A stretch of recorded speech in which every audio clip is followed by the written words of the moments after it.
Yontif, L'Shana Tova, Limon Chasidus, V'darki Chasidus, Techatemu, and for the Breslov Chevra, it's the Sifrin Shal Tzadikim, Gemur, Mamitim, Alter, Shana Tova, Metuka, happy, healthy, sweet year, Zisa year, good year.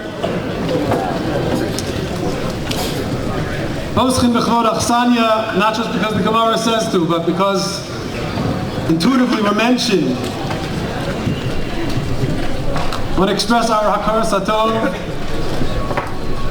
for the incredible movement of Tzama, Rosh, Rav Moshe Shilat, for hosting and facilitating this wonderful gathering, this Farbrengen. For the past 11, 12 years, Hanani has been putting together a little Farbrengen on Yitis Kislev, Chesed, and the Breslov Shul, here, there. See what happens, La'at La'at, Pischuli Pesach, ultimately, Yerulam Kipshuto. The vision, promise, the prescription of Hafatzas HaMa'ayonos, the clarity of vision of what the end of days is going to look like. Of Eimasai Ka'asimar. When will Mashiach come? When are we going to experience Mashiach Tzeit? Revealed redemption. It's not something seguli. Revealed Khan, Zechus Yagin used to say this, it's not just like some magic trick. It's not like something like an idea, like a vart. But it's Metzius, it's reality. Looking around the room, the Kibbutz Golios, Kipshuto, the Hafatza, the well springs that are spreading to the outside, it's a Ashreinu Matov Chelkeinu. Tzama, this year is dedicated specifically to Hatzlacha, soldiers and their families. All of those are Chatuf, Chatzua, Beguf, and Benefesh. Alter Rebbe said that there's different versions, there's different eschos, but whoever celebrates with me on this Yontif, Shismach V'Simchasi, on this day of Geula of Yitis Kislev, Tzienom and Ameitzer Al Amercha, come along with me from darkness to light, from hell to paradise, from a place of constriction and confinement to the Merchav. Pada B'Shalom Nafshi, Shmizocha everyone, together with their families, to Ner Ishu Beiso, be home, be safe, to be illuminated with the light of Pnimius HaTorah, the light of Chanukah, the light of the Beis HaMikdash. Such a schus for all of us to be here together this evening. It's so special. For sure not going to introduce by Jacobson and Winberg. That's for sure not happening. Just say it's our privilege and it's our pleasure, and we're so grateful. It's been a marathon. Rabbi Jacobson, and thank you for making time for all of us over here.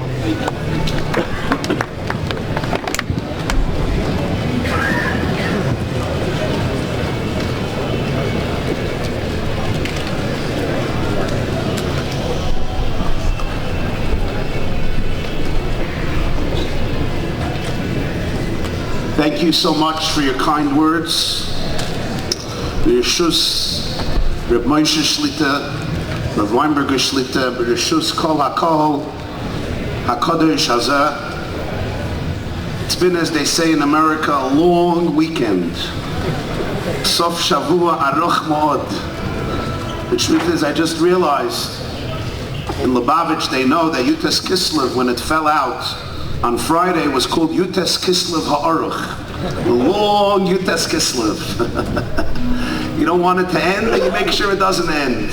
So there's Friday and Friday night and Shabbos, and of course Shabbos day and Mitzvah Shabbos, v'chuli v'chuli. I'm not going to tell you about my schedule the last few days. But Baruch Hashem, Shechiyonu v'kiyimonu, agut yomtiv, agut vach, to one and all, it's a privilege to be here with you. Yerushalayim, Yer HaKodesh, celebrating the Chag HaGeula of one of the greatest souls and minds in the history of Judaism. Somebody whose Torah I have the merit and privilege to learn every single day and to teach quite often for many years. And I am grateful to Hashem for giving the world the soul of the Alter Rebbe, the soul of his successors all the way to the Rebbe, who have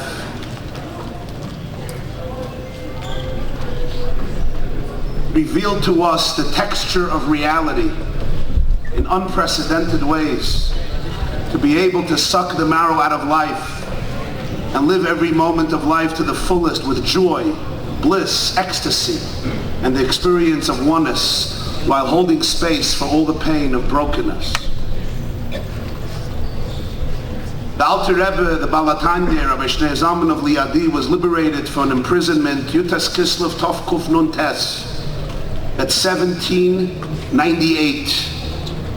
The next year, Yutas Kislev Tov Kuf Samach, which means 1799, December 1799, many Chassidim came to the place where he moved to, called Liadi, it's in Belarus, to celebrate with him. And that Yutas Kislev, the Alter Rebbe said a Maimer. The Maimer began quite fascinatingly with the words, every Maimer Chassidus begins with either a Pasuk or a Maimer Chazal. The Maimer Yutas Kislev Tov Kuf Samach, 1799, began with a Maimer Chazal. Which one? Shabbos Daf Chof Aleph Amud Beis. L'shon Acheres Kavum B'Halal V'Hidah. After the miracle of Hanukkah, where the oil burned for 8 days, the next year they established the 8 days as days of Halal V'Hidah.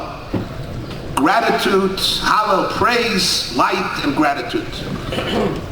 So that everybody understood this was L'shana Acheres, the year after Yutas Kislev, the Heilige Kedushas Levi of Levi Yitzchak Obaditchev, who, by the way, when the Alter Rebbe came out of prison, he penned 2 letters to 2 people to tell them the story. One to Rabbi Levi Yitzchak Obaditchev, and one to Rabbi Nachum of Chernobyl, the Meir Einayim. And not the Nachum of Chernobyl, the Kedushas Levi Yitzchak Obaditchev, and the other one, Rabbi Baruch, the Meir Einayim passed away a year earlier. It couldn't have been the Meir Einayim, we just realized. It was the Reb Baruch of Mezhebush, the Rebbe Reb Baruch, the grandson of the Baal Shem Tov. 2 letters, very similar. Yitzchak Obaditchev writes in Kedushas Levi, why did they wait a year to celebrate Hanukkah? Why didn't they make the Yom Tov that year? Why wait a whole year? And he answers, because Yom Tovim in Yiddishkeit are not commemorations of a past event. The same energy that existed the first time exists every year on that time. So when Hashem makes a holiday, Minat Torah, there's no question. But when the Chachamim have to make a holiday, they don't know if that's what's going to happen. So they had to wait L'Shana Haba to the next year. And when they felt in the atmosphere of the universe the same energy of Chanukah the year before, they knew, now we can make it L'Shana Haba Kavum. So the next year, Tov Kuf Samach, he said the Maimer L'Shana Haba Kavum, which means it became a Kviyas of a Yom Tov, Ad Bias Goyal Tzedek V'Ad B'Chlal, the Gilui of Pnimiyas HaTorah, of the Nishmas HaTorah, of the soul of Torah, which is the soul of Klal Yisrael, which is the soul of Hashem, which is the soul of the universe, to be able to live with your soul, to be able to live with your Pnimiyas and Atzmiyas. That was the Maimer L'Shana Haba Kavum. It was a short Maimer. It's printed in a sefer called Maimoriat Merazokin HaKetzarim. But it's a short Maimer, I don't know, a half a page. You could probably learn it, not probably, I'm telling you, you can learn it for 90 years. You could learn the Maimer for 90 years. The Maimer, he said the first Yutas Kislev. I want to say one line from that Maimer. The Balatanya, the Balagul, Alter Rebbe says over there, he says something very interesting. He says, what is the greatest pleasure in life? People are always looking for pleasure, for bliss, right? Bachrim know it pretty well. They're looking for pleasure. Where's the next show in town? Where's the next show in town? I'm here. People are looking for pleasure. People are looking for tainuk. But there's 2 types of bliss. There's one bliss that is a distraction from bliss, and there's a bliss that actually takes you to the frequency of bliss in the universe. The 2 can be very confusing, because the first one also looks like bliss, but it's a distraction from bliss. In other words, it's blissful long enough to distract you for a few minutes from your search for bliss. But right after that you're with a void, and you're on to the next piece of action. And then there's a bliss that turns you into the actual frequency of bliss in the universe. There's a frequency of bliss. What's the frequency of bliss in the world? The answer is Ein Sof, infinity, is the source of all bliss. It's the source of everything. All goodness, all bliss, all life, all light. That's the frequency of bliss, but it's a frequency. You have to tune into it. There's a frequency of guilt. There's a frequency of shame. There's a frequency of hate. There's a frequency of self-shame, self-hate. There's a frequency of jealousy. Anybody is familiar with these frequencies? They're powerful. Then there's a frequency of love, frequency of trust, frequency of surrender, and a frequency of bliss. They're much higher. They're higher frequencies. They're not so easy to access because they're not pulled down by gravity. But once you tune into them, they're very liberating. And the Alter Rebbe says, how do you tune into this? So he says, what's really the deepest pleasure? If you'll ask people, how do they get pleasure? They'll always talk about something they're going to do to give them pleasure. But he says, but let's think about it. What about the pleasure of their own life force energy?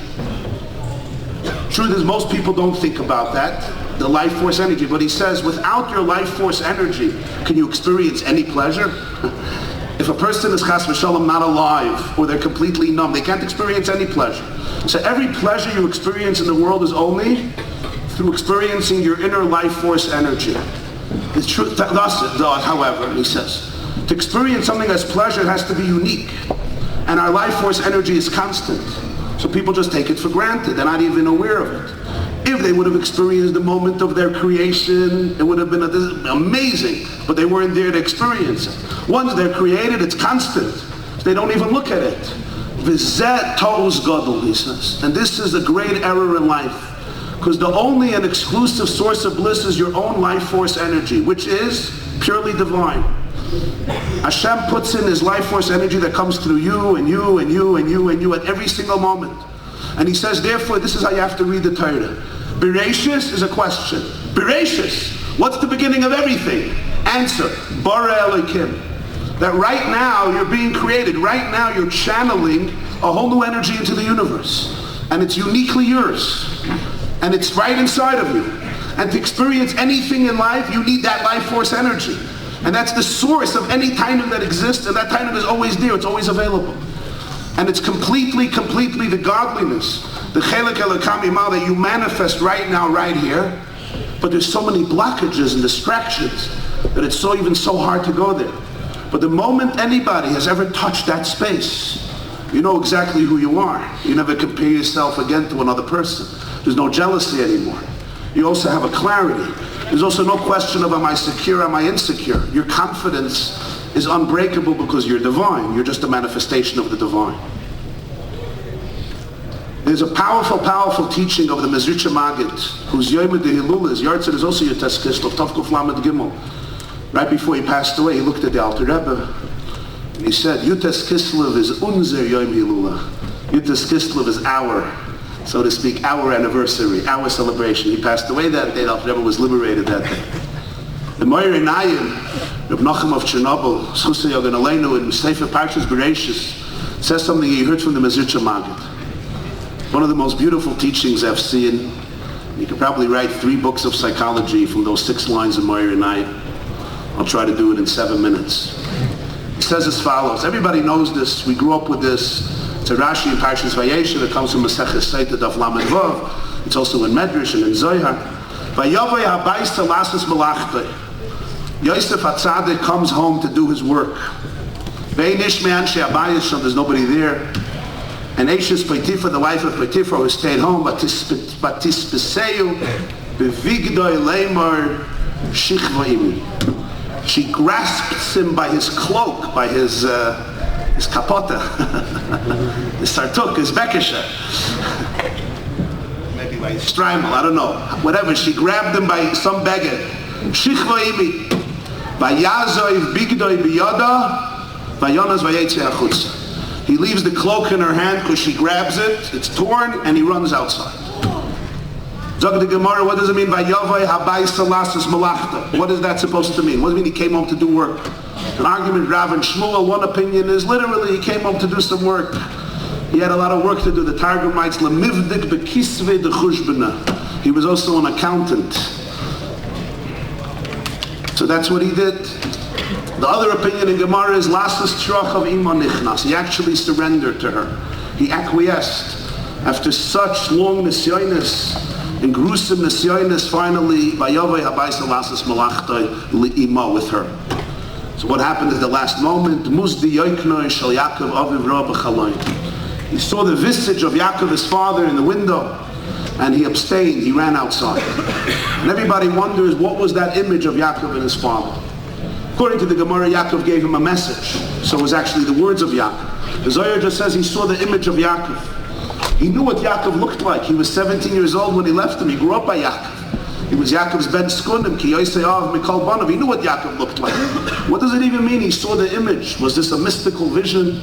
Was this an otherworldly experience? Was it in his own imagination? Did Potiphar's wife have a television and Yaakov was interviewed on CNN? I doubt it. What does it mean he saw the image of Yaakov, his father? So the Holy Meir Einayim says something that the Holy Mezritcha Maggid, Rabbeinu Doiv Ber Baladei Lulav Yitas Kislev, says as follows. This you have to open your minds and your hearts. It's a very, very deep Torah. I'm going to try to bring it down in English the way I understood it, at least one aspect of the way I understood it. The whole world learns. He's looking at the wife of Potiphar. She's extremely seductive and tempting. The Gemara describes in Yom Daf Lamed Hey what she used to do. Every meal she changed her entire attire. Begadim Shalavsha Shachris was not Mincha, was not mine. You can imagine Potiphar's credit card bill. Like in the Pesach programs in the hotel, they have to for those who go to hotels, you understand it's an inside joke. If not, you're lucky. For me, it's not a problem. I just wear this for 8 days straight. But for the Nashim Tzadkaniyas, it's a different meister. So in any case, lahavda. But in any case, the Gemara describes in graphic detail who this woman was. She was a powerful person. And she threatened him with guten and with schlechten, I'll poke out your eyes and I'll kill you and I'll destroy you and I'll crush you. And she came through with a lot of her threats. This was difficult. And he's looking at her and he surrenders. But then suddenly, somewhere he sees the image of Yaakov. Where? In a window. B'chaloin. The Meir Einayim says that's not what the Maggid teaches. The Maggid teaches it's much deeper than that. As he's looking at Eshes Potiphar, and he sees himself and his own craving, suddenly within that, he sees the image of Yaakov, his father. Within that experience, looking at Eshes Potiphar a little deeper, suddenly he saw Dmus Diyoikno Shel Yaakov. What is that supposed to mean? Yosef was 17 years old, but he was Yosef HaTzadik. He was an aware young man. He had awareness. And he asked himself the question that every real person has to ask themselves. What am I looking for? Why do I want her? What is it in this person that I'm searching for? There's a search, there's a yearning. Don't just look at the software, look at the hardware. Don't just look at the tzurich hitzoinis. Don't just look at the taiva from the outside. Ha'adam yirei le'inayim, Hashem yirei le'aveh. What are you looking for? What are you looking for in Eshes Potiphar? What is she going to give you? What solace? What comfort? What depth? What wisdom? What desire? What passion? What fire will she fulfill in your life? What void do you seek to fill that she will do for you? That's a deep question. Yosef asked himself that question. You know what his answer was? His answer was, I'm looking for Tiferes. I'm looking for beauty. I'm looking for harmony. I'm looking for something to enrich my life. Diversity, colorfulness, passion. I want something interesting. I'm a slave in this crazy country, all alone in the world. I want color in my life. Who doesn't want color in their life? I want excitement. I want zest. I want zest. I want passion. I want colorfulness. I want chiyus, animation, vitality, energy. That's my quest. Tiferes. Tiferes is beauty, harmony. It's also diversity. It's also compassion. It's also empathy. And the wife of Potiphar was promising to deliver this. And then Yosef looks to himself, wait, am I really going to get Tiferes from this woman? She's married. 5 minutes later, this is a top secret. It's all over. It's a game. Yosef asks himself, what is the source of Tiferes in the world? Who embodies the origin of Tiferes in the world? Who?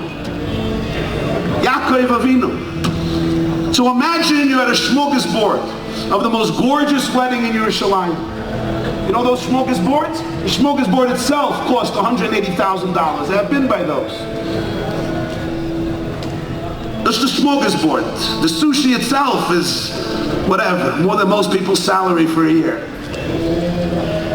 And there's all this amazing food, and then you go to the garbage and you look for the bones, and you look for something that somebody threw out. You know, the piece of sushi they threw out. Yosef says, I don't understand. I'm going to go to the Psilis of Tiferes. I'm going to go to the Tiferes the way it came down to the wife of Potiphar, which doesn't even have anything with me. I can go to the source of Tiferes. I have a father. As he looks at Potiphar's wife, he says, what am I looking for? I'm looking for Yaakov. I'm not looking for Eshes Potiphar. I'm looking for Yaakov. I'm looking for Midas HaTiferes. I'm looking for my inner divine beauty. She can't give you your inner divine beauty. Nobody can give you your inner divine beauty. No crush in the world. No addiction in the world. No craving in the world. No distraction in the world can ever fill the void of you needing to feel the experience of your life force, your energy. As the Alter Rebbe says, Hatainug hayoyser gadol. Bereishis, bara elikim, your life energy. And then you're never bored with yourself. I once heard from Dr. Twersky, the famous psychiatrist from Pittsburgh, Dr. Abraham of Rebbe Avram Yeshua Heschel Twersky. He said it in public. He said the doctor once told him that he needs to go to a spa and stay in the bath, a hot bath for 30 minutes. So he's Mekayim the mitzvah, l'shem yichud, he goes into the spa. He asks the attendant over there, can you give me a newspaper? He says, no, you can't have a newspaper. Could you give me a book? No. Could you give me a phone? No, garnished. That you have to stay in the bath yourself. So he said, for the first 2 minutes it was wonderful, you know, it was like a hot bath, a nice sauna. But after 3 minutes, he said, I became miserable. I didn't have what to do with myself. And then he realized, I am so bored with myself. And he realized, I am the most boring person to myself in the whole world. Give me anything. Give me a paper. Give me another person. Give me a telephone. Give me anything. Just don't give me me. The aside of the whole Chassidus is, can you discover your own life force energy? Because there's nothing more exciting in the world. How do I know there's nothing more exciting? Because God decided right now to manifest His infinity through you. Bereishis bara elikim. When Yosef understood this, he's like Muzdi Yoikne Shel Yaakov Aviv Rabba Chaloin. He suddenly realized what he's really searching for. I'm not going to confine it to this limiting addiction, which is not even going to satisfy me for more than a few moments. I can have chutzah, infinite tiferes. If I could take this Moyer Einayim one step further and use contemporary terms, I would say this. You know what Yosef really realized? He realized he wasn't looking for the wife of Potiphar. He was looking what most Bachrim are looking for. When we go for so many different distractions, kosher ones and unkosher ones. And you know what it is? Yosef realized he's looking for his father. He's looking for attachment with his father. He's looking to heal attachment wounds. Because when a person doesn't really feel attached, he's looking for Yaakov Aviv. Thank God, Yosef had attachment with his father.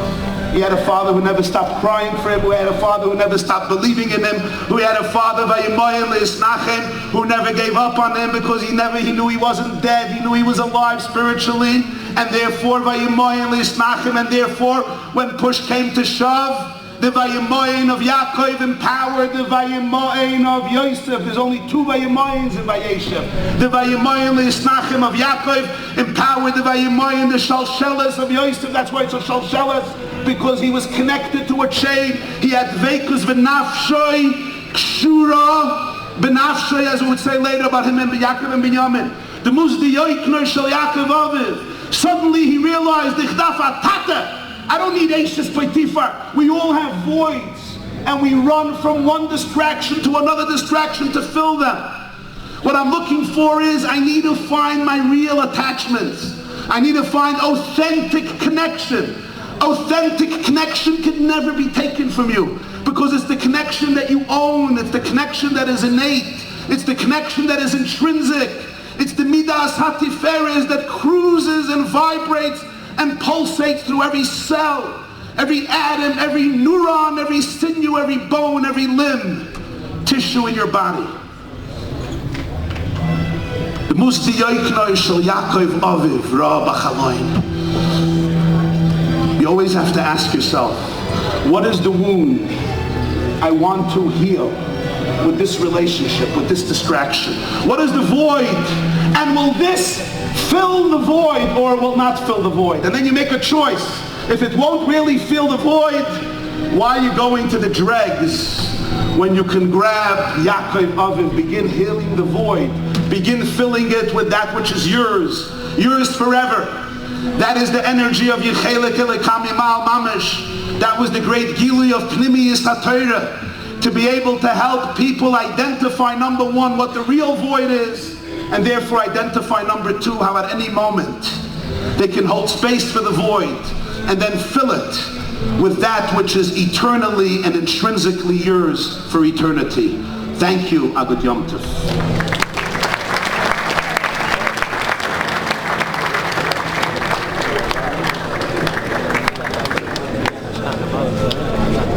la la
Rabbi Jacobson mentioned more than a quarter century before the Alter Rebbe was released from his incarceration in Yuntas Kislev, told the Groisa Maggid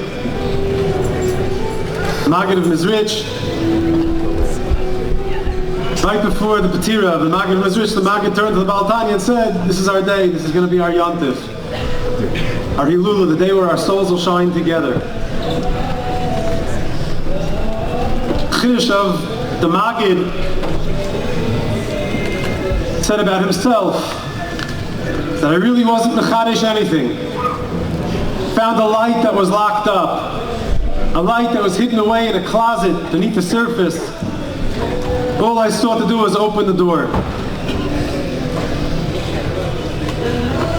In the Chatzer, in the spiritual fraternity of Mizrich, we learned to not want after something that didn't really belong to us. To want after something that we already had. To yearn after something which was already theirs. 14th chapter of the Igeres HaKodesh, Alter Rebbe was sending letters to Eretz Yisrael. There was a group of Talmidei Baal Shem Tov, led, among others, by Mendel Vitebsker. They came to Eretz Yisrael at the same time as the Talmidei Baal Shem Tov to do exactly as I said. The goal was to bring Mashiach. The goal was to create a new world order. Sakin Olam Malchus Hakai. To create an indwelling for God in Eretz Yisrael, to build the Beis HaMikdash. That was their goal. And when these Chasidei Eretz HaKodesh settled together, it wasn't like different Batei Medrash. There wasn't so many Batei Medrash. That there was like a Chever of Kosev, a Chever of Lubavitch, a Chever of Vitebsk, Kaliskers, Breslevers. There was a group, there was a Chevra of Talmidei Baal Shem Tov that emerged from the world of Mizrich, that came to Eretz Yisrael, in that stage of Tzmichat Gul Aseinu. They sacrificed. The Bas Ayin, they sacrificed. They suffered poverty, starvation literally, attacks from that iteration, that Gilgal of jihadis. Life was challenging. Many left family, friends, huge Chatzer courts, massive amounts of Chassidim, of Talmidim, to follow their dream to come to Eretz Yisrael. And it was very hard. It was very challenging. So the Alter Rebbe writes letters to be mechazik, the Yishuv of Eretz Yisrael, to strengthen the Kesher, particularly to strengthen those who sought to strengthen those who were in Eretz Yisrael. Lahotzi lechem mechutz la'aretz, as we call it. Development, not fundraising, but to send tzedakah to Eretz Yisrael. The 14th chapter of the Igeres Kodesh, Alter Rebbe explains very simply what the goal was. To connect with those Chasidei Eretz HaKodesh, simply la'orer es ha'ava yeshana, to awaken that old original love, v'chibas Eretz HaKodesh, and that love, that desire for the land of Israel, that bo'eres kirishvei eish mikerev ish, b'leiv amok, that fiery love, that intense desire and yearning that we all have for Eretz Yisrael, to reawaken it, to reinvigorate it. Not to be mazaka us with something new, but to bring us back to our baseline, to start again. Looking around the room, you can understand why Lubavitch Rebbe, the height of Farbrengen's eyes were wide open. There are many tzaddikim who would close their eyes in transcendence, so to speak. The Rebbe his eyes were wide open all the time.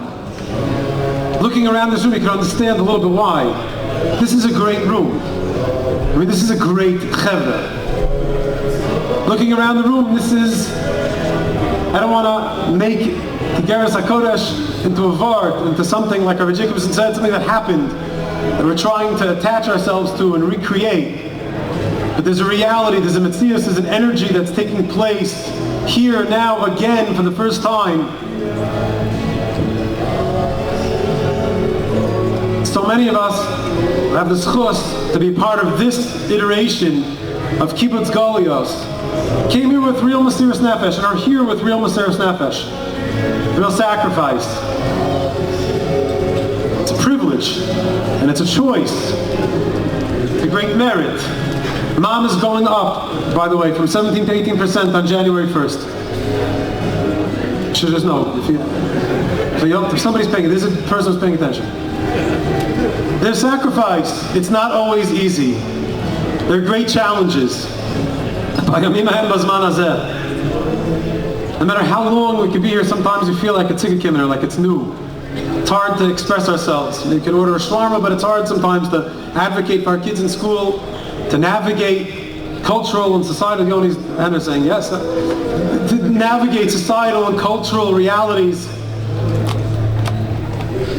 Tonight is an opportunity for the Chasidei Eretz HaKodesh of today, for all of us,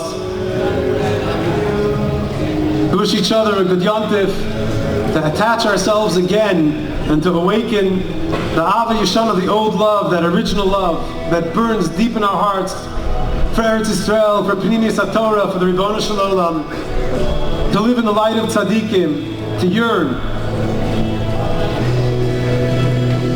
The custom is to wish each other a good yontif, a Shana Tova, and Liman HaChasidus, V'darki HaChasidus. Liman HaChasidus, we understand what it is. Kipshuta, there's tests going on left and right, on Tanya and Torah Or here in this building. What does it mean, Darki HaChasidus, the pathway of Chasidus, the way of Chasidus? Tzemach Tzedek asked this question of his father, and he explained his grandfather, the Alter Rebbe's goal or intention of what it means to live on the path, Baderech of Darki HaChasidus. Explain that Darki HaChasidus is alle Chasidim sollen sein bei in Mishpacha Achas al pi haTorah be'ava. To live on the path of Chasidus means to see every single one of us as part of one family. Al pi haTorah be'ava. Living Torah, doing our best, traversing this pathway together as a family. Be'ava. Chasidus is chiyus. It's vitality, it's life. It's being plugged in.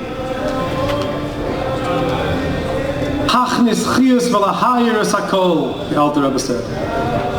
To awaken and instill aliveness, vitality in all that we do and everything we think, everything that we say, in every interaction, in every person, in every place. V'lahayirus hakol. To illuminate everything and to live in that light. So special to be here this evening with Rav Winberger, with so many of us, is that lighthouse who opened the door of our hearts, of our religious experience, revealed that light that's inside of us, and gave us Darkei Chasidus, a pathway, the world of Pnimius, a language of Pnimius that's ours, that feels right, that fits. Chassidus of the Baal Shem Tov was expansive, it was inclusive, it was broad. It didn't exist in a world of binaries, of membership cards, of labels and affiliation. It transcended all of those externals. Chiyus. Chiyus Pnimi, an internal vitality, something alive inside, beneath the surface. Beneath that what could be measured or tasted or explained. Beyond something that could be, beyond something that had metrics. L'hayirus hakol, something that illuminates every aspect of our existence. We're gathered here in the midst of an Eis Milchama. It's a time of war. More than ever, we're desperately yearning for the great tomorrow. More than ever, we're yearning to stay and to live with the consciousness that we are Mishpacha Achas al pi haTorah be'ava. To believe that we're part of that. And that is Metzias, what's taking place. Hold on to that which unifies us, B'frat u B'chlal. Speaking last Shabbos with a soldier who had come out of Gaza for the third time.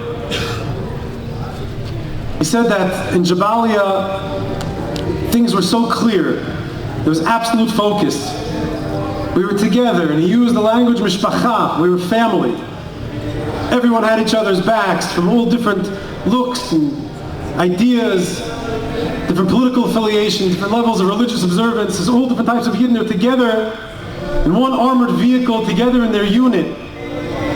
There was no tension over what you looked like and what you thought and what you believed. There's no tension over nusach hatfilah. There's no possibility to even get into the smallness, to be distracted by things that were chitzonistic, things that there's no possibility for pirud. There's no luxury. There's no option to have competition or machlokes. It was just basic ahavas Yisrael, basic mesiras nefesh, fundamental mishpacha achas. Baal Tanya is like a wartime consigliere. The tzaddik that's giving us the roadmap, the algorithm, so to speak. Try to how to live a life of soul.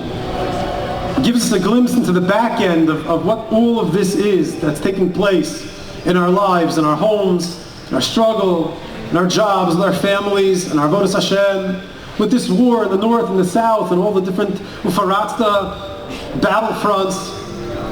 All of it has a back end, has coding that creates that picture. The Baal Tanya provides the algorithm, that code, to understand the soul of Nishmas Yisrael, the infinite power of the soul. Gives us a little bit of a look, so to speak, under the hood, to see the engine that makes all of this go, that makes all of us go. Well before the Alter Rebbe's incarceration,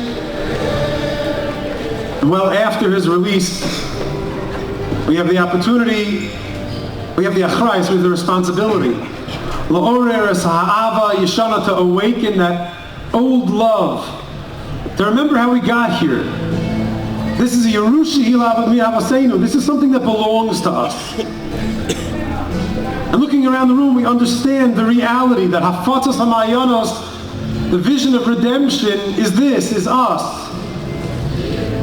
It's not some version that you find in a Malchus Wachsberger or some airbrushed idea of what was 200 years ago or what might be in the future. It's right here. It's happening. This is the ultimate expression of Nishmas Yisrael, to gather in an Eis Milchama,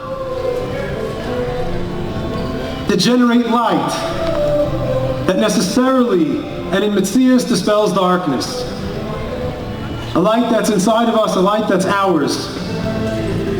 This is our Yontif. This is our Yontif. To reawaken that which was always latent.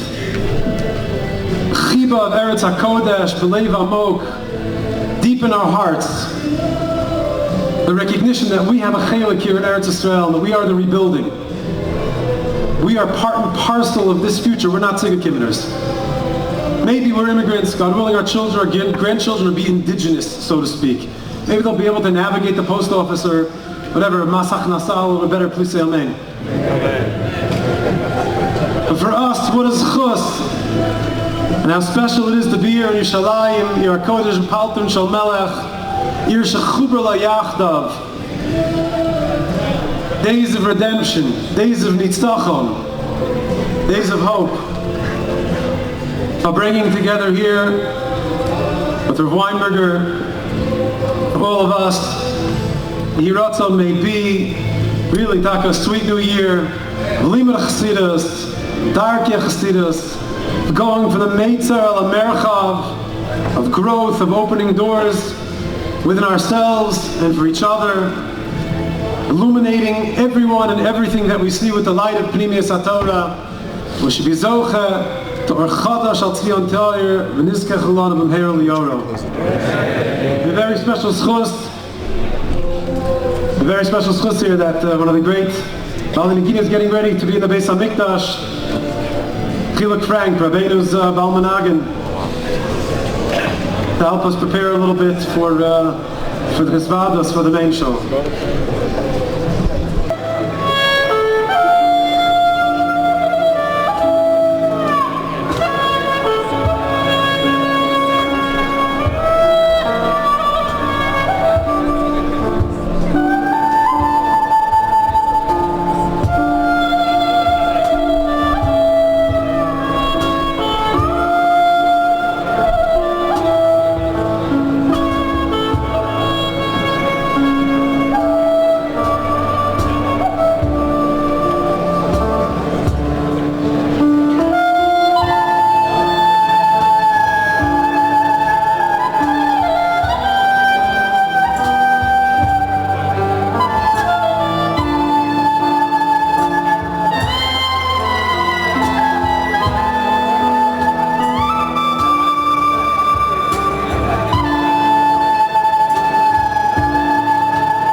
Bath at the cure.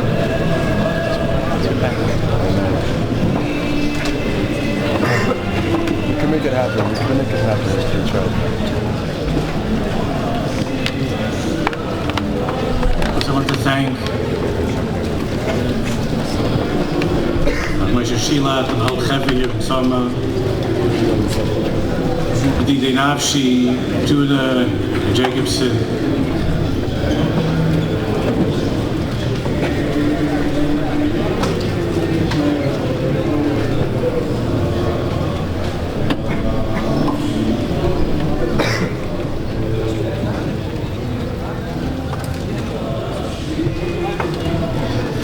Some years ago,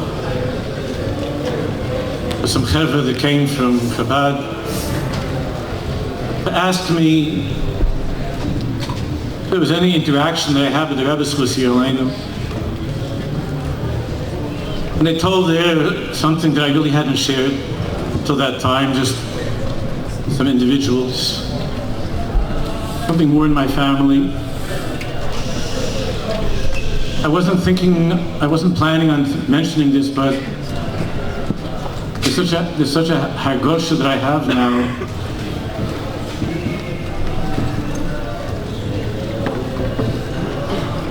So I'm sure many of you just went around in the way things go around these days.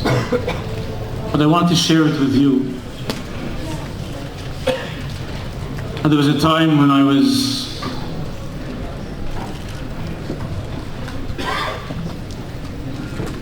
faced with making a decision that's going to influence my entire future. And I wasn't sure la'an marlichim I see. I was very broken about this.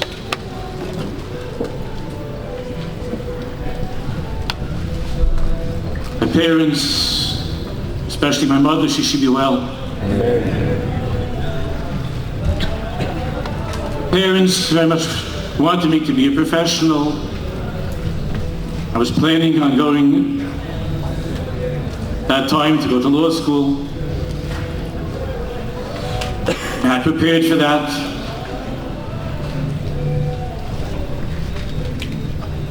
There was something inside of me that was pulling me to you.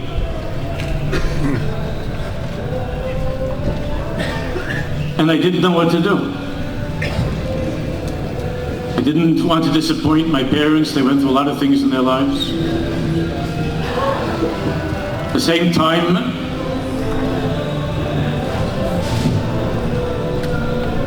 I didn't feel that's me. I didn't feel that's what I really, really wanted to do with my life.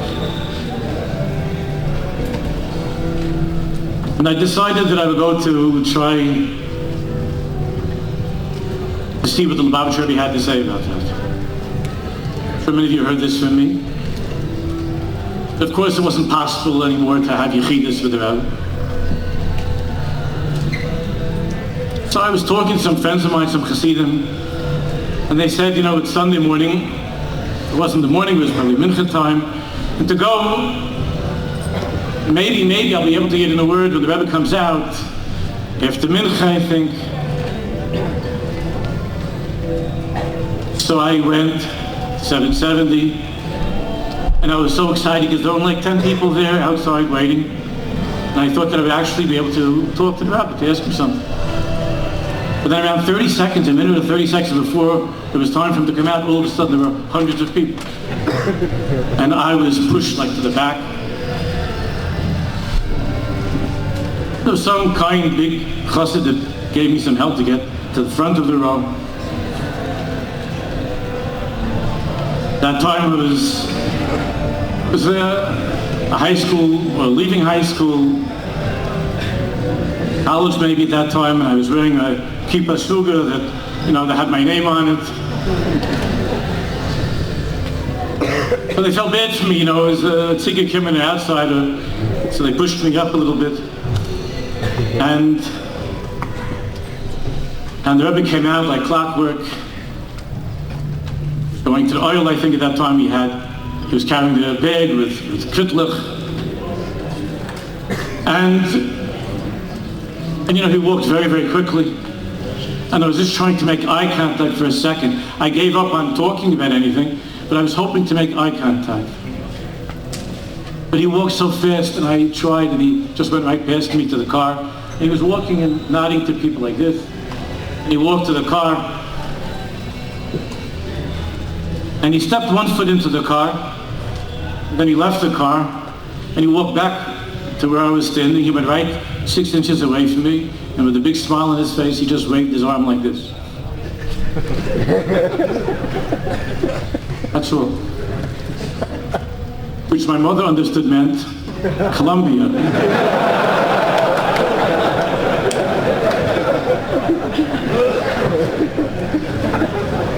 My father, Zichron Levracha, understood it the way that I did. All I could think about, I was trying to pay attention to my friends talking, and I was in the Grunim, and I was thinking about the Rebbe's eyes, those beautiful, beautiful eyes that I was like to look into. The smile that he gave me, and the soul that he gave me, the life that he gave me. When he waved his arm. And I'm feeling that push. I'm feeling that encouragement. So much now looking around at you.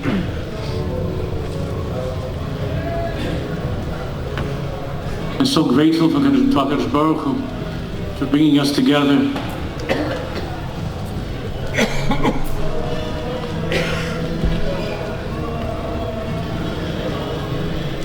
So I know it's late, and Yerushalayim runs at different times. I want to share with you some of that feeling of the Rebbe's wave. Some of the things I thought I would say, but mostly just to talk to you. Sichas Chaverim.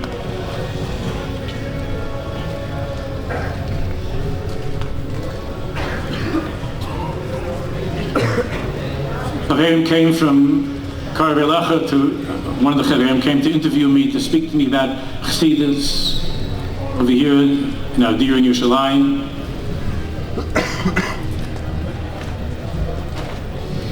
It's hard to explain what Chassidus is, what Chassidus means to me, what it means to you, each person. Like Rabbi Nachman says in the first Torah in Sichas Haran, Ani adati ki gorla Hashem, Ani. Only I know what that means to me.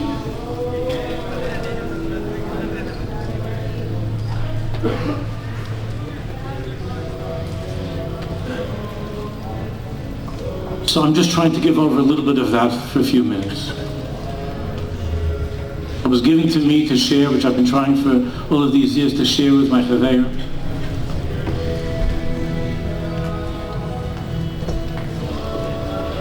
I think you all know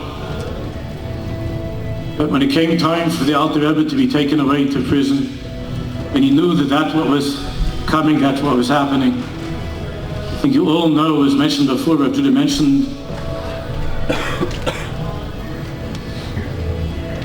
and Rav Jacobson also mentioned the Kedushas Levi.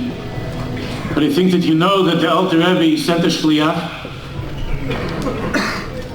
the Badishev,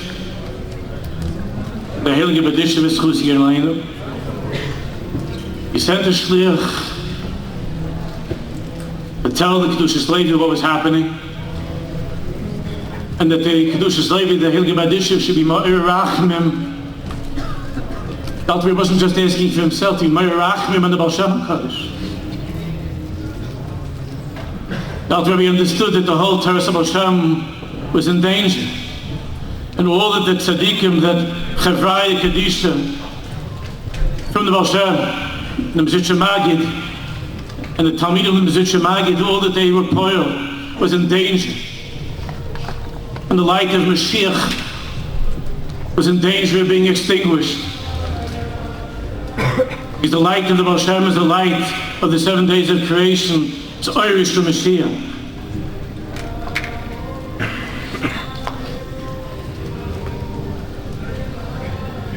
The Alter Rebbe sent the shliach to go that the B'ditcher should be Ba'ir Rachmim.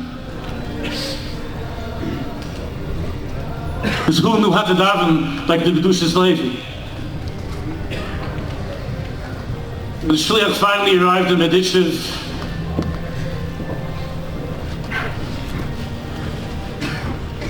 because of the Tiltulei Haderech, until he got there, he couldn't remember the name of the Alter Rebbe's mother.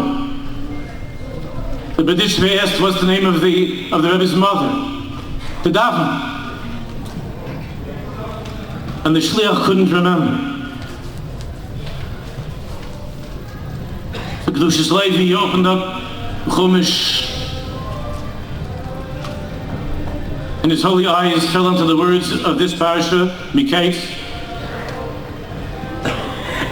The words, Vayar Yaakov ki yesh shever b'Mitzrayim. And the B'dishvei screamed out, Shever, Shnei Zalman ben Rivka. Shnei Zalman ben Rivka Shever. Shnei ben Rivka.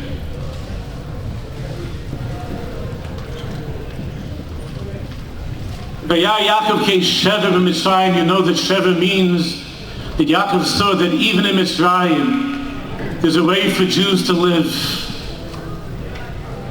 There's a way for us to survive even in the Mitzrayim of Mitzrayim. Shever means sustenance, it means food.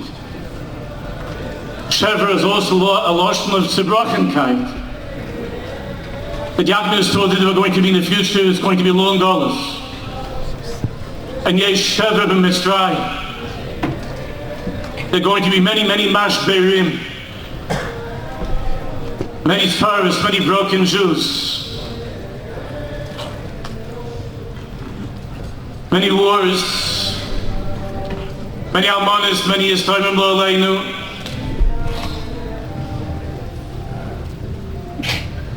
Many broken-hearted, disappointed people who want to get married, who aren't, who want to have children and can't.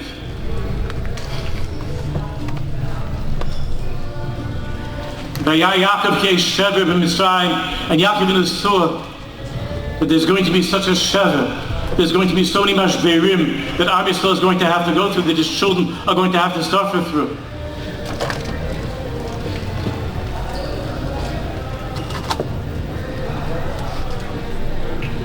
But there's no question that the Heilige B'dishvei saw in those words. That Yaakov also saw far ahead, and that he saw that Hashem was going to send into the world the Baal Shem HaKadosh Chusi Aleinu, Tami Av Hashem,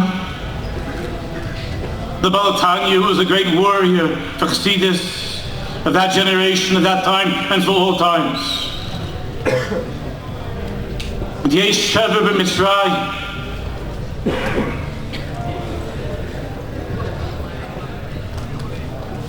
And Rav Judah mentioned before that when the Alter Rebbe was freed, he made a promise.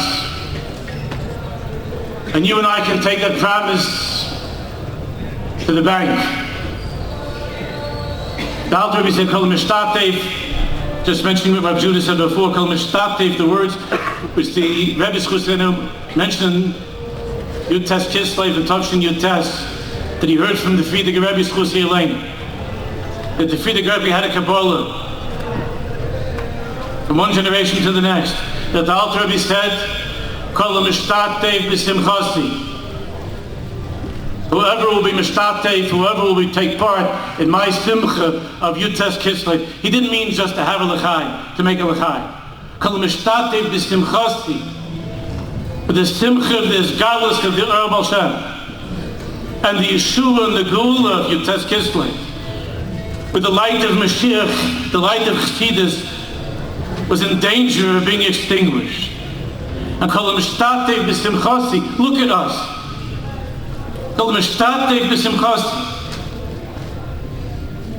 Yaakov saw us, and he saw the Alter Rebbe, and he saw the Shever b'Mitzrayim, and he saw there were going to be Jews like us, who in certain ways have everything that we could ever want. We have what to eat. Life is good, Baruch Hashem. Aber nachnu kol kach shvurim, mitzvim, broken. Especially this past year. And the Rebbe promised, Kol Mishtatev b'Simchasi, Oisi, I will take him out. Min ha-meitzar el ha-merchav. I will take you out. If you connect to me, if you connect to what this Yontiv is about, if you connect to the Geula of Yutes Kislev, to the Geula of Yutes Kislev, which is also the Geula really in Pnimius of Rabbi Shimon Bar Yochai, and of the Ariya Kodesh, and of the Goyin, and of the Ramchal, and of the Leshem, all the Tzaddikim of Pnimius, all the Tzaddikim who had the eyes of Mashiach Tzidkenu. After he promised, I'm going to take you out, but I made Star El Amerchav. I will take you out. I will help you through me, through this Torah, through these teachings. You will be able to climb out of that maze fire that you're in. Min ha-maze El Amerchav. Min ha-geshem El ha-ruach. You will be able to overcome, which Rav Jacobson was talking about, being a person who's stuck in the house of Potiphar, who's lost in the world of the Mitzrayim of Mitzrayim.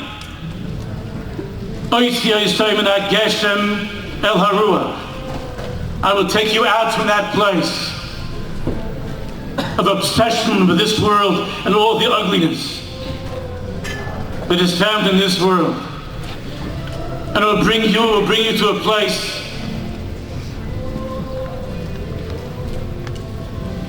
of a Yetzei, Vayonis, Vayetzei Achutz, Min ha-merchel el ha-meitzar, min ha-geshem el ha-ruach, u'min ha-gehenim. Those were his final words. Even if Chalila you're a Jew who has found himself, you find yourself Chalila in the depths of Gehenna. And whatever that iteration of Gehenna is, in Toshin Pei Hey. We have brothers and sisters that are in Gehenna and Ketchutai, an hour and a quarter or an hour and a half away from here. Who knows what they're going through? Who knows who's alive, who's there? Umin ha-Gehenna. And I believe I'm going to shleim that by being mishtatif in this and living a life of connecting to this Geula of what Yutes Kislev is,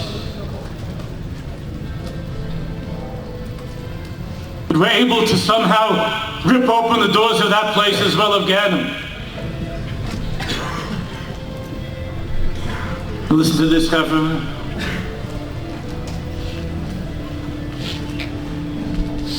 After he was freed,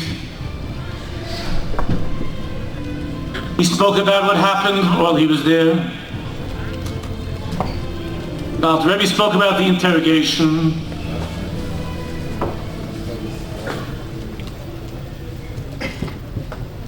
And he said that it was clear to him that the interrogators were giving him an opportunity to be free. And they were giving him an opportunity to acquit himself. And all he had to do was to say something by way of officially declaring that he has no part of this new movement of the Karlinas, of the Hasidim. The Alter Rebbe understood that the choice was either he would say a few words and make some sort of a silly statement, because they were just looking for some formal statement. And he understood that if he would not do that, that the choice was most likely he would be put to death.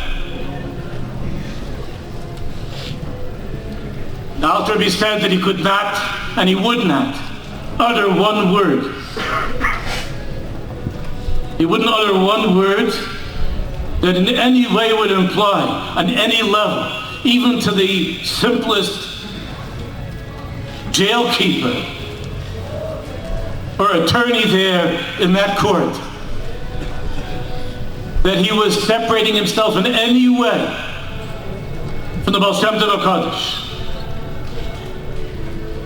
Even though he understood that it meant that he would most likely be put to death.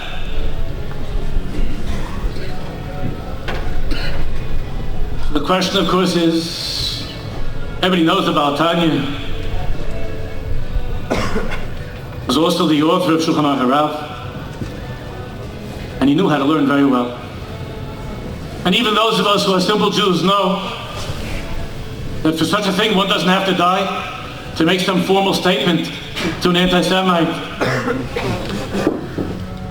He wasn't renouncing his belief in God. We're not talking here about Avodah Zarah, we're not talking about Gilei Reis, Shvikas Damim. Dibur Ezer Dibur Kal. To take a step back from the Baal Shem HaKadosh.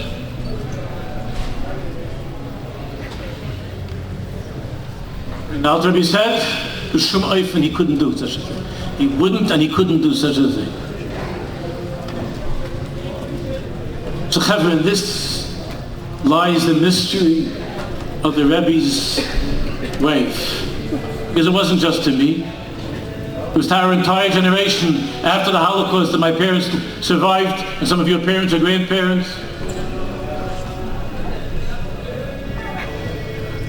The Shever Mitzrayim was unspeakable.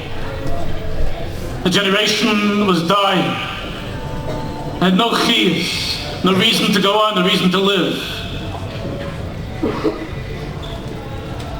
The Alter Rebbe was teaching as the follow. This was what I couldn't say to the person from the newspaper, but I want to share with you.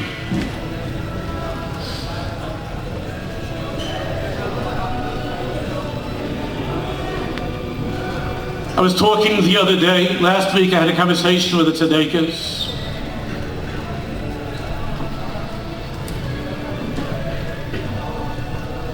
Whose son was one of the hostages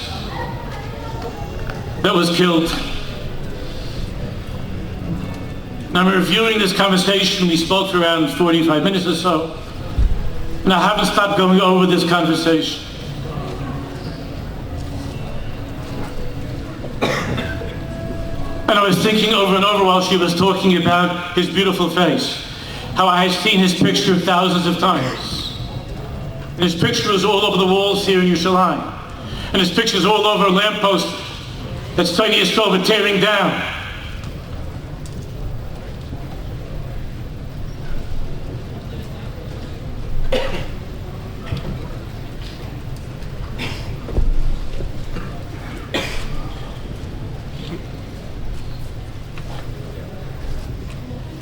The Alter Rebbe spoke about this a number of times.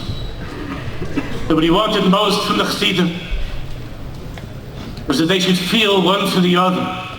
Rav Judah was saying in Mishpacha, all Jews, that when something happens to another Jew, when a Jew is going through a tzara lo aleinu, when a Jew is in a maze time,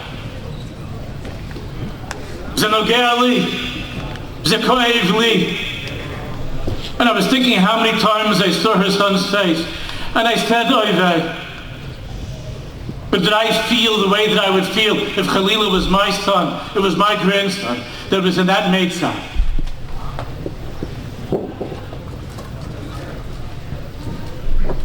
That was in that Shever b'Mitzrayim. Did I feel that I can't breathe? But she was telling, well, the other way. When there's a person, a friend, another Jew who's enjoying a simcha.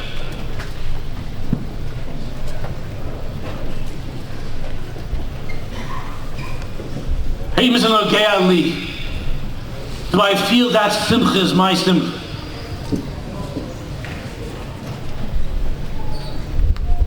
Does that simcha of that person give me chiyus?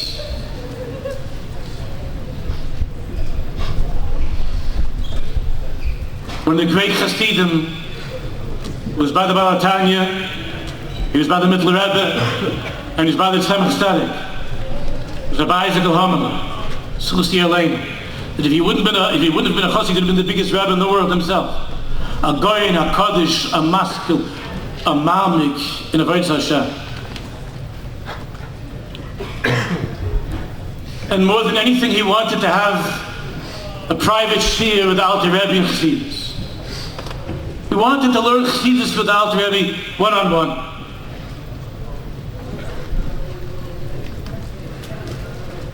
The Baal Tanya, for different reasons, pushed him, didn't allow for such a thing. Till finally one day Rabbi Ezekiel wrote down a kvittel. To the Rebbe, he wrote a kvittel.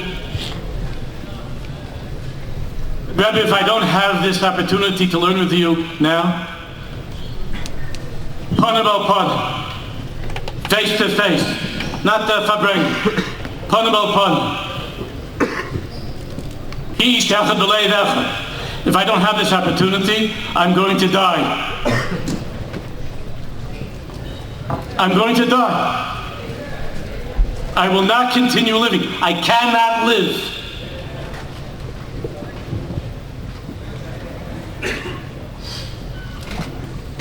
He got in.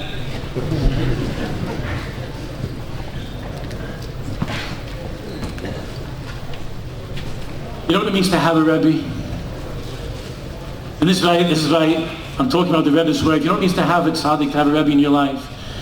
To connect to the Sfar HaKadoshim. To have a Rebbe means there's a person in your life, there's a tzaddik in your life.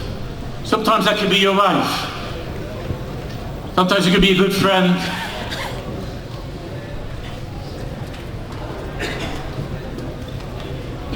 A tzaddik like that is a person who, with a wave of the arm, with a look in his eyes or her eyes, is able to give you the chiyus to live, the desire to go on living, and not just to live. A person can go to a shir. We heard beautiful words from two tzaddikim before, my friends. Very gewaldig in the gunim, from Yonah, from Chilik, from the Chevra. And it's possible to hear an entire shir on the subject of Ater Reis Ladas, of Ein Oid Mulvada. It's possible to hear an entire shir where all that's being spoken about is Elokus.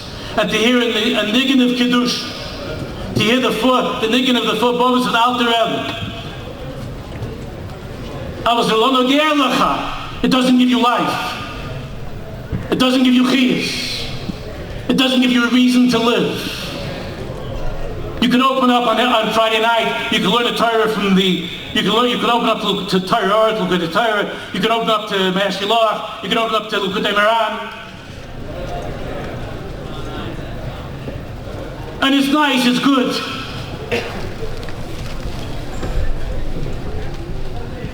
But Rebbe Rashab said about this Yom Tov Yutas Kislev, that b'yoyim zeh on this day, or v'chiyas nafsheina nitn lanu. On this day, the or, the light, and the chiyas of our souls was given back to us.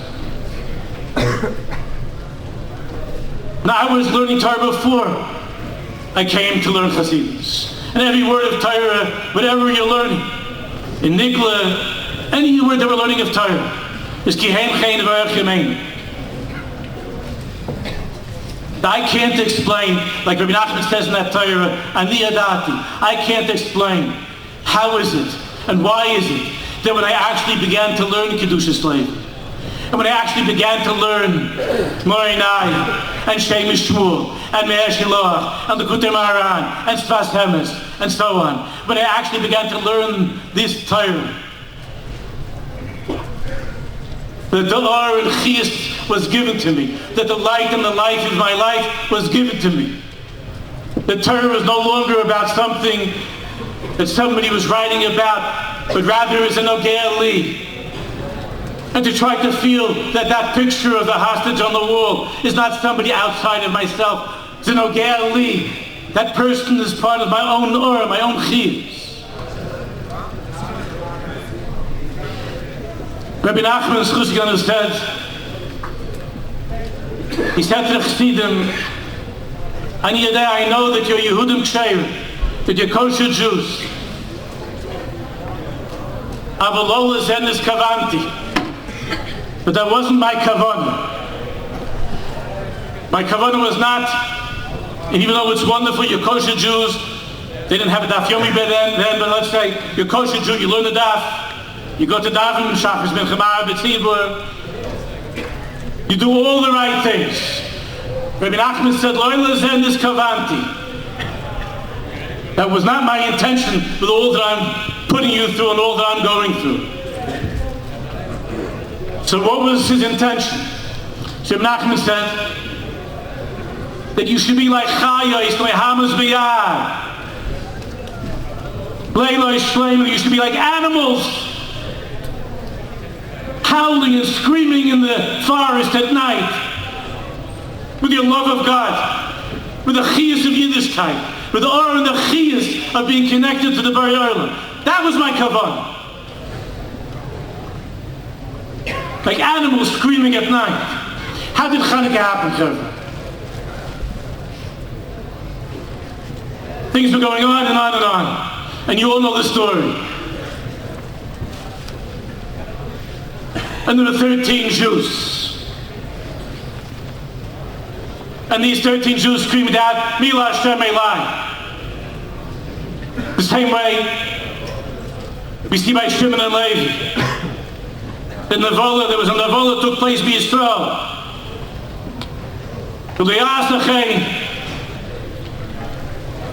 Something terrible took place. The Jewish people, Am Yisrael, was attacked. Am Yisrael was taken advantage of. Jewish women were taken away to Gaza. Loyasa came, and the Vola Yisrael.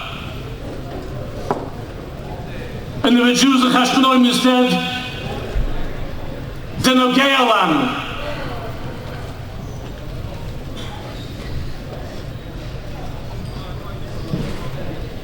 It's not a matter of can we win. It was impossible to win. Rabbi Yatim, Tmei Yatarim, Rishon Yatzadikim, Zegim Yadeshkei Soresecha. It wasn't possible to win. The same way that Al Trabi understood that Al Pi Tevel was not possible for him to go on living, that the Russians were going to kill him.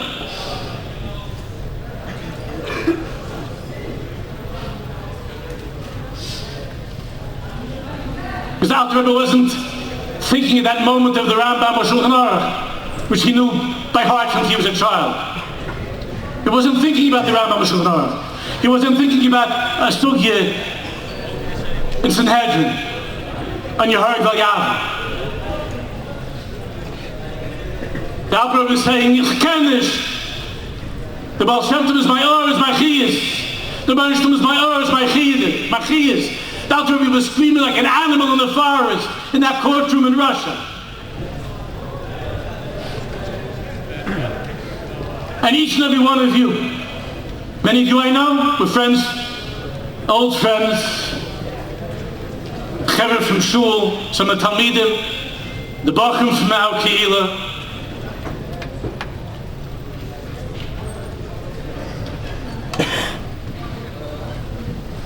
The Baruch Shalom has been waiting this entire tkufa, from the beginning, from Shmini Atzeres till now, for his children to scream like animals in the forest. Toda Lashem. To put on a tefillin, to light a Shabbos king. For a Jew to say to another Jew who doesn't look like him, who doesn't seem to be like him, who never learned in yeshiva, to say to that person, Achi, my brother, your child is missing. Zenogei Ali. Your husband was killed. Zenogei Ali. I can't walk around feeling whole and full if on the street of Yisrael I'm going to a pizza shop, into my kollel, because I know that there are chevra an hour from here, an hour and a quarter away from here, who are sitting in a mesa, in a Gehenna.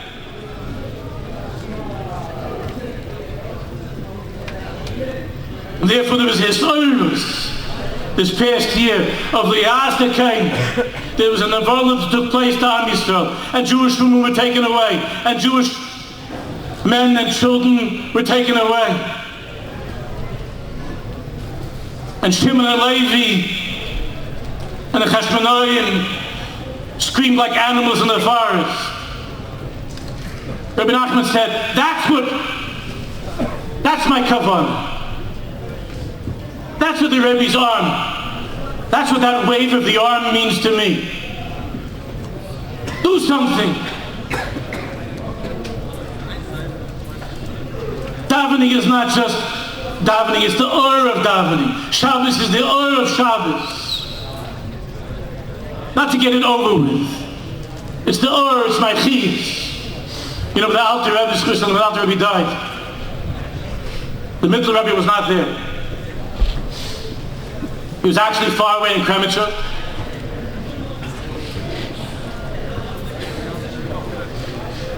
Working for his father.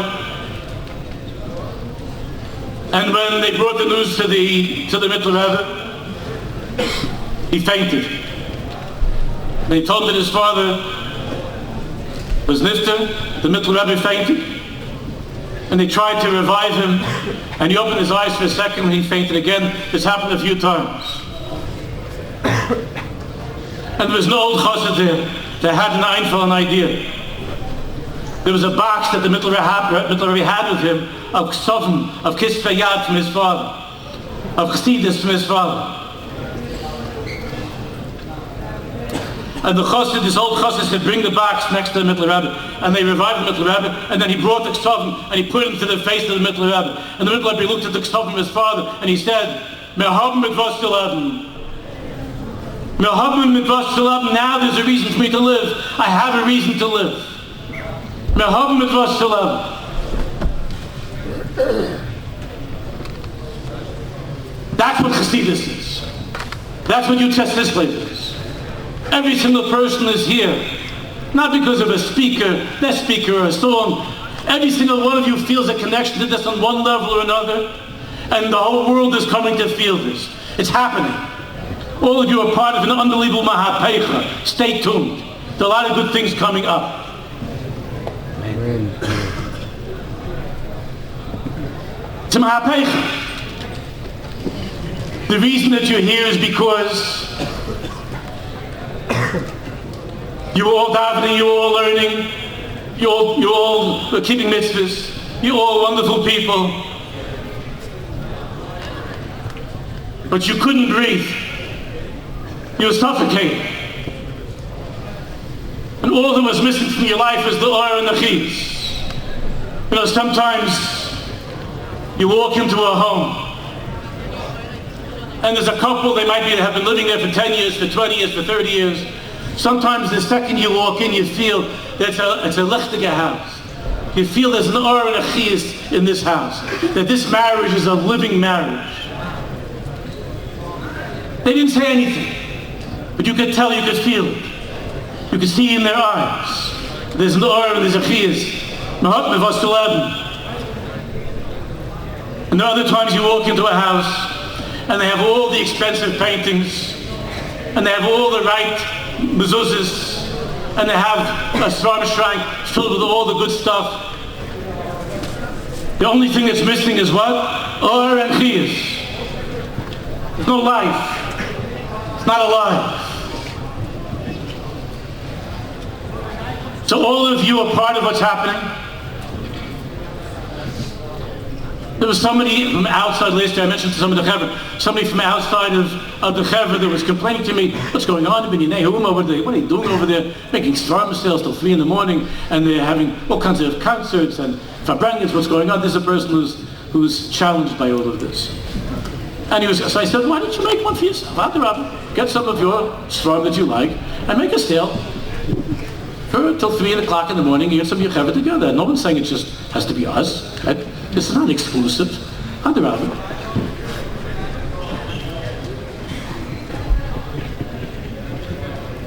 Those who are looking for her and chiyus in our generation have found a place, have found a way. The thousands and tens of thousands of svarim that are coming out every year. That when I was growing up and I went to Yeshiva Central Queens in Jamaica, not the island, Jamaica, Queens, where you were risking your life being on the Q44. The whole farm still had a couple of farm, a Sostino Chumash or something. If you know the old timers know what I'm talking about.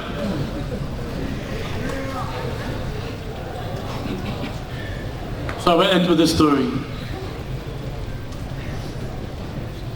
And the story is a bracha.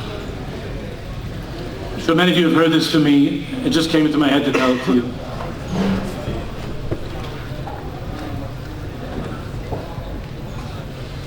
One year Purim, Chassidim came from all over.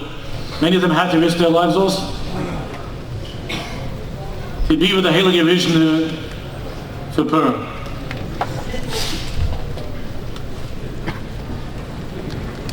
There were thousands of people in this medrash. The only one who wasn't there, I mean, he was there, but the Rebbe himself had his head on the table. Everybody was looking forward the entire year to receiving some or some chiz from that great tzaddik. And the Rebbe himself was out of it, not from drinking. They understood the Jews were afraid. They felt that there was some terrible, terrible gzeira. They saw the Rebbe was in a dark place, and they were terrified. And they didn't know what to do. So there was a famous Badchan, he himself was a tzaddik. You know, like the court jester. The Rishna had a whole malchus. And there was a court jester there. His name is Rabbi Yitzchak, I don't remember how he was called. But he was a famous Badchan. And he started to give his best stuff. His best jokes to Purim. I mean, he was terrific. And the Rebbe was just like staring at him. The whole place was cracking up. And the Rebbe was just staring at him. Couldn't smile.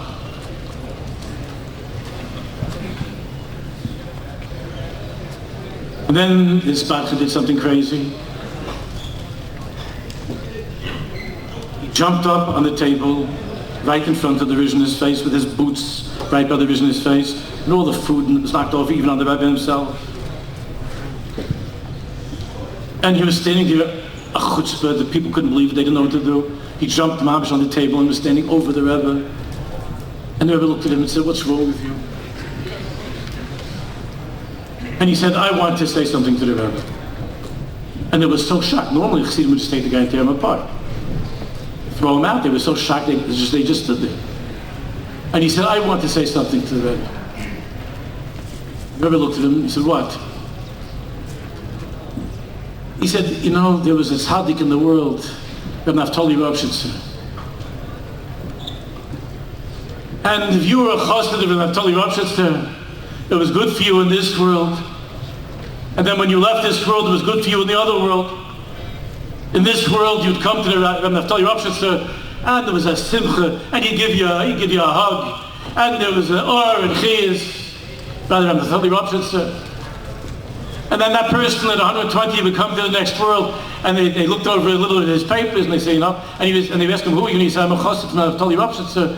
And they say, yes, yeah. And he would say something, they would start to live, and they would run into Gan Eden. And Naftali Ropshitzer was very fun. So it was good for that chassid in this world, and then it was good from the other world. But to be a Rishner, to be a chassid of yours, it's not good in this world, and it's not worth anything in the next world. In this world, thousands of Jews risked their lives. Poor people say Debbie Kopek to be able to be with the Rebbe on Purim. That was Simchas Purim.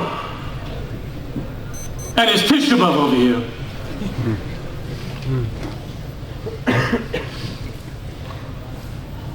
So in this world, what we get from you? Nothing. And then what happens to a chassid who gets to the other world? So they ask him in the other world, no. And who is your Rebbe? So my Rebbe was the Rishner. It's a brach in the mensch. I'm Arshchar. So it's not good by you in this world, and it's not worth anything in the next world. So at that point, the Rishner grabbed his feet and said, get out of here. And he started yelling at all the Chassidim, I don't need any of you. You can all leave. Not this world, not the next world, I don't need any of you. All of you can leave. And people start to back up and get out of their chairs. They didn't know what to do. And the Rebbe was holding on to the Badchan's feet and said, why don't you leave me? Go! And then he sat on the table, the Badchan, like a little baby. And he began to cry. He probably had a few drinks. He began to cry, and he put his hands not on the Rebbe, but next to the Rebbe. He said, Rebbe, I'll never ever leave you. I can't leave you. I will not leave you. You're my life, you're the truth. I'll never leave you, I don't care.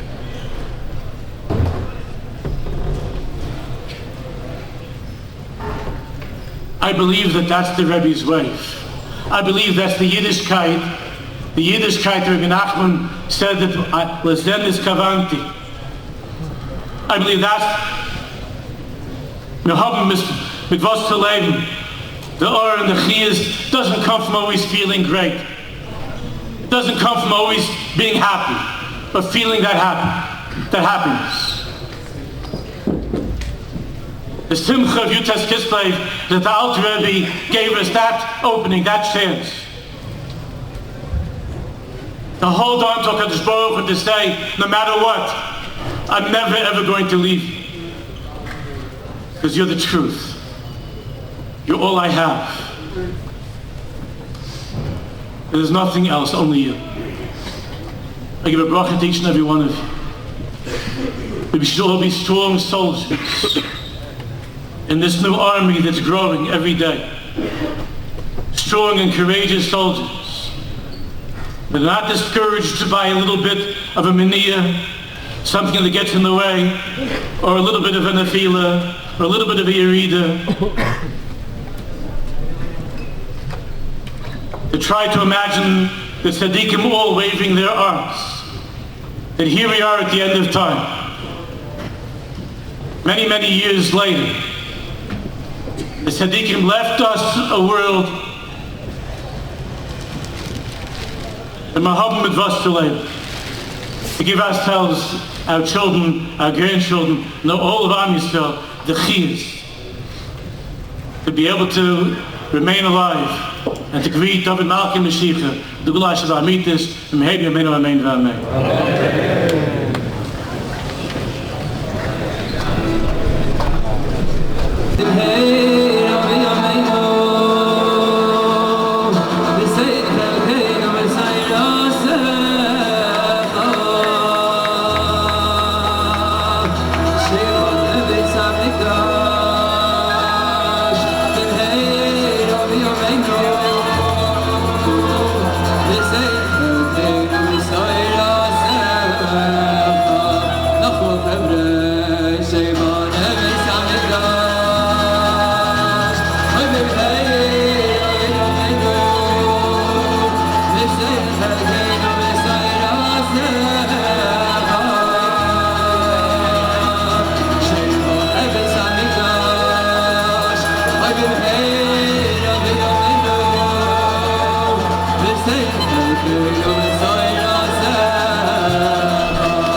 Amen.